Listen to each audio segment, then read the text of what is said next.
तो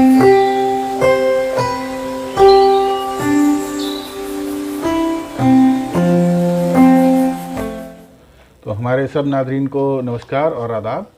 मैं डॉक्टर इरावत पुष्करना, मैं यूरोलॉजिस्ट हूँ। आज मैं आपके साथ डिस्कस करना चाहता हूँ प्रोस्टेट की कुछ प्रॉब्लम्स के बारे में, यानी कि गदूद की प्रॉब्लम्स के बारे में।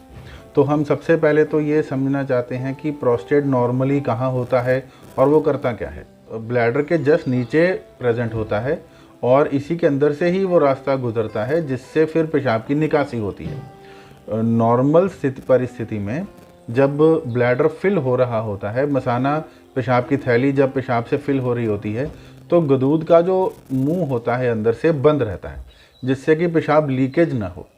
और जब पेशाब इंसान को करना होता है तब इसका गदूद का मुंह खुलता है और ब्लैडर जो है वो थोड़ा प्रेशर लगाता है जिससे कि पेशाब की निकासी होती है।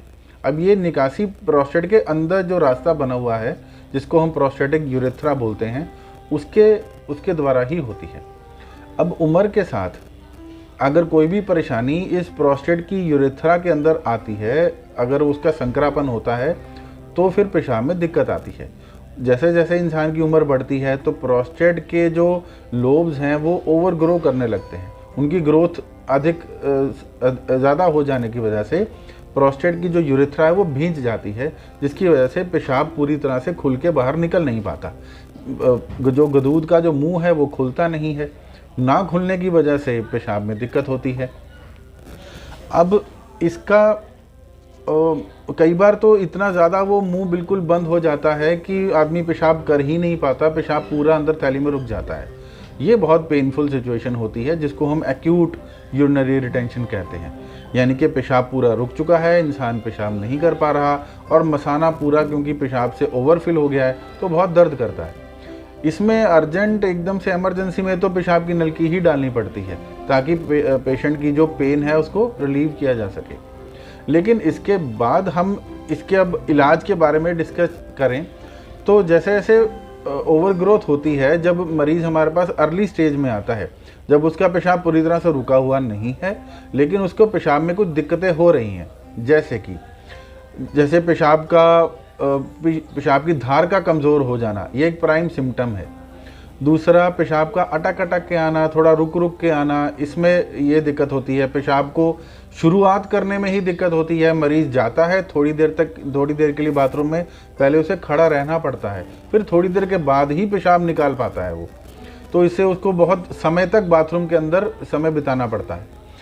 तीसरा, उसको कई बार पेशाब करने में पेट से ज़ोर भी लगाने की ज़रूरत महसूस हो सकती है और इतना ज़ोर लगाने के बाद भी उसको ये लगता है कि जैसे पेशाब पूरी तरह से निकला नहीं, पेशाब अभी भी मसाने के अंदर रह गया है और इसकी वजह से उसको बार बार पेशाब जाने की हजत होती है। जैसे एक आम आदमी एक बार पेशाब करने के बाद 4-5 घंटे तक अगले वॉइडिंग तक इंतज़ार कर सकता है, लेकिन जिन लोगों को प्रोस्टेट की प्रॉब्लम होती है तो उनमें हर 2 घंटे से भी कम समय के अंदर अंदर फिर से पेशाब जाने की हाजत होती है। और कई बार ये हाजत इतनी तीव्रता से होती है जिसे हम अर्जेंसी कहते हैं, कि जिसे पोस्टपोन करना नामुमकिन हो जाता है और मरीज़ को एकदम से पेशाब करने जाना ही पड़ता है। और इसके साथ साथ कई बार रात को भी बार बार पेशाब करने के लिए मरीज़ को उठना पड़ता है, तो उससे उसकी नींद भी बहुत डिस्टर्ब होती है और उसकी दिनचर्या भी बहुत ख़राब होती है। तो इस तरह से हम समझ सकते हैं कि प्रोस्टेट की परेशानियों की वजह से एक इंसान की मानसिक परिस्थिति पे भी बहुत ख़राब असर पड़ता है, उसकी दिनचर्या, उसकी रोज़मर्रा की ज़िंदगी पे भी बहुत ख़राब असर पड़ता है। इसलिए प्रोस्टेट की प्रॉब्लम्स का जल्दी आइडेंटिफाई करना और उनको ट्रीट करना बेहद ज़रूरी हो जाता है। तो हम उसको क्या ट्रीटमेंट दे सकते हैं? जैसे मैंने कहा कि अर्ली स्टेज में जब पेशेंट आता है, जब उसका यूरिन रुका हुआ नहीं है, तो हम उसे कुछ परेशानियां हैं पेशाब की, जैसे मैं पहले बता चुका हूं, तो हम उसको मेडिकल ट्रीटमेंट के द्वारा यानी दवाई के साथ भी उसे कंट्रोल में हम कर सकते हैं। लेकिन कुछ ऐसे पेशेंट्स होते हैं जिनको ऑपरेशन की ज़रूरत पड़ेगी। तो ये पेशेंट्स कौन हैं? ऐसे कौन लोग हैं जिनको हम ऑपरेशन के लिए सलाह देंगे? तो जैसे जिन लोगों का, जैसे मैंने पहले भी बताया कि जिनका पेशाब पूरी तरह से रुक गया है, अब वो पेशाब नहीं कर पा रहे हैं, उनको नलकारी डालने की ज़रूरत पड़ रही है, खासकर अगर एक बार नलकारी निकालने के बाद फिर से पेशाब रुक गया है, यानी बार बार रेकरेंट यूरिनरी रिटेंशन हो रहा है, कई बार पेशाब रुकने की घटनाएं हो चुकी हैं, तो उन्हें फिर ऑपरेशन कर लेना चाहिए। अगर उनको मान लीजिए मेडिकल ट्रीटमेंट हम दे रहे हैं, लेकिन मेडिकल ट्रीटमेंट लेने के बावजूद उन्हें कुछ ज़्यादा लाभ प्राप्त नहीं हो रहा है, तो भी उनको ऑपरेशन करवा लेना चाहिए।